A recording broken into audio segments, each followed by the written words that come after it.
বন্ধুরা, আজ তোমাদের সামনে এমন এক দৃশ্য এক্সপ্লেন করব যেটা দেখলে তোমরা নিজেকে ধরে রাখতে পারবে না। সম্পূর্ণ ভিডিওটি দেখুন আর ভিডিওটিতে একটি লাইক দিয়ে চ্যানেলটি সাবস্ক্রাইব করে দাও। কথাগুলো বলার সময় আমার বুকের ভেতর অদ্ভুত একটা কাঁপুনি ছিল, কারণ আমি জানতাম আজ যেটা বলতে চাচ্ছি সেটা শুধু একটা ঘটনা নয়, আমার জীবনের সবচেয়ে বিপজ্জনক কিছু মুহূর্তের স্মৃতি। সেই সন্ধেটা ছিল অস্বাভাবিক রকমের ভারী। ঘরের ভেতর আলো কম, জানালার বাইরে কুয়াশার ভেতর রাস্তার আলো কাঁপছিল, আর আমি বারবার নিজেকে বোঝানোর চেষ্টা করছিলাম সব ঠিক আছে, কিছুই হবে না। আমি চেয়ারে বসে শাড়ির আঁচলটা ঠিক করছিলাম, ঠিক তখনই দরজার কাছে হালকা শব্দ, খুব পরিচিত একটা উপস্থিতি। তাকালাম না, কিন্তু বুকের ভেতরটা হঠাৎ টান মেরে উঠল, কারণ আমি বুঝে গিয়েছিলাম সে এসেছে। সে ঘরে ঢুকেই থেমে গেল, একদম কাছে নয় আবার দূরেও নয়।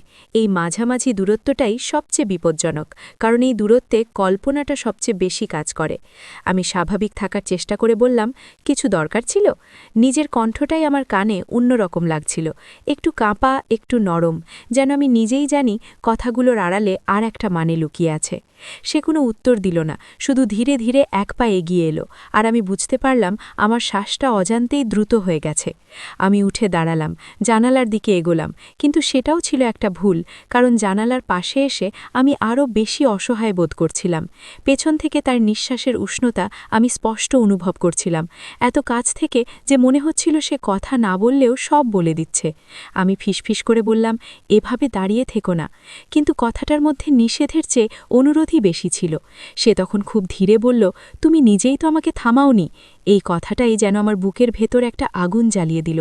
আমি আয়নার দিকে তাকালাম, সেখানে নিজের চোখে একটা দ্বিধা দেখলাম, কিন্তু তার সাথে ছিল অদ্ভুত একটা টান, যেটাকে আমি যতই অস্বীকার করতে চাই ততই সেটা শক্ত হয়ে উঠছিল।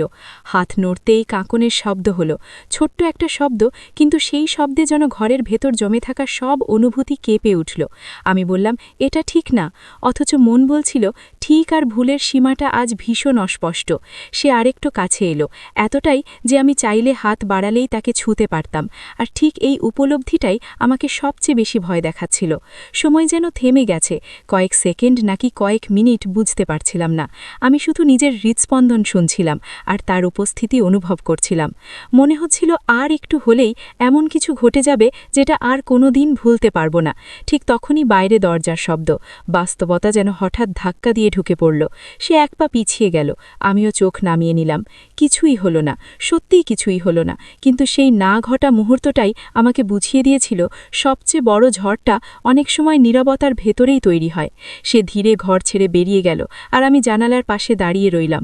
জানতাম আজ রাতটা আমার জন্য আর 10টা রাতের মতো হবে না, কারণ কিছু না ঘটেও আমার ভেতরে অনেক কিছু বদলে গিয়েছে। সেই ঘর ছেড়ে বেরিয়ে যাওয়ার পরও আমি জানালার পাশে দাঁড়িয়েই ছিলাম, শরীরটা স্থির, কিন্তু মাথার ভেতর যেন একটা ঝড় চলছে।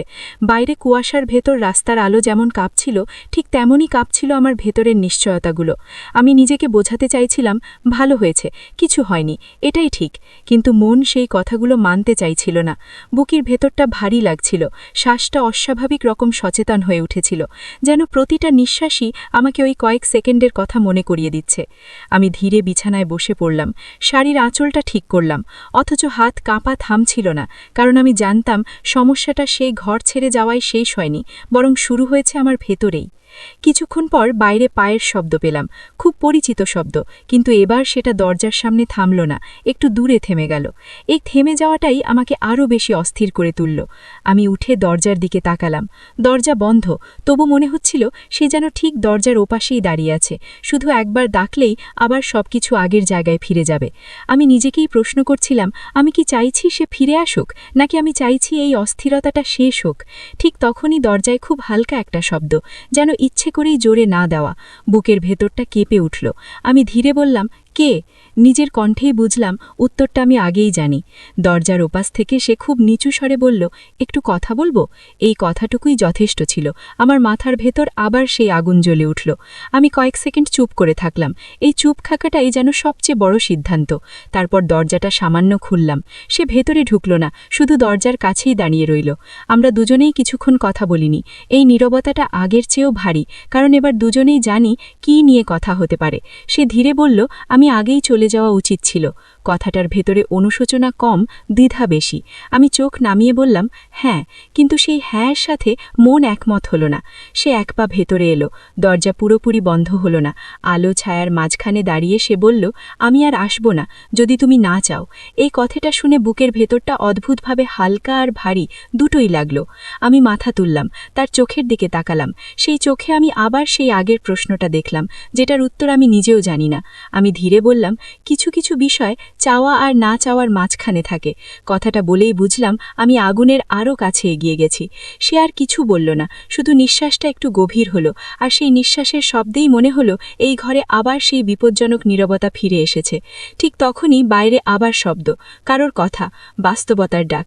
সে হঠাৎ পিছিয়ে গেল, চোখ সরিয়ে নিল, আর আমি বুঝে গেলাম আজও কিছু হবে না। সে দরজার দিকে এগিয়ে গিয়ে থামল, না ফিরে তাকিয়ে বলল, কিছু জিনিস না ঘটলেও থেকে যায়। তারপর বেরিয়ে গেল। দরজাটা বন্ধ হওয়ার শব্দে আমি চমকে উঠলাম। ঘরটা আবার নিস্তব্ধ, কিন্তু আমি জানতাম এই নীরবতা আর আগের মতো নয়, কারণ এখন আমি নিশ্চিত এই গল্প এখানেই শেষ হচ্ছে না।